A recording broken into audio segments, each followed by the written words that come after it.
It's not just hair and makeup, it's not just modeling, it's not just theater, like it's all artists at some point are asked to do their work for free because we're expected to accept that as like a part of our journey as artists, is that we are supposed to be underpaid. It's a stereotype and it is harmful. It's painful to live with. I've worked with many photographers. If I feel like your work is worth this much, then I will gladly pay it. But if not, then I'll just say, I don't think that you're worth this much or whatever.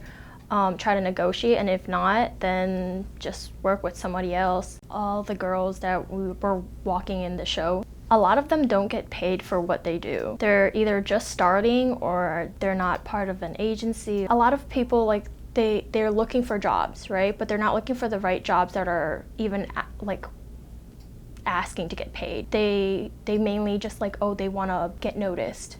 I think a lot of people take anything when they first start because they're just like, this is work, I'm gonna take it, whether it's free, whether it sucks, like I'm gonna take it because it's allowing me to work. But I think that like after a certain point, you can't really get by on just doing free work. Like you have to figure out how to get your foot in the door, whether that's cold emailing people, asking people for collaborations, telling people that you work for free, but knowing that you're gonna profit from it. For New York Fashion Week, the months leading up to it, I get approached by a ton of different fashion shows and production companies that are putting them on. My first question is always, is it free to the designers? 99% of the time, it's not. Most of the time, the price to participate is $1,500.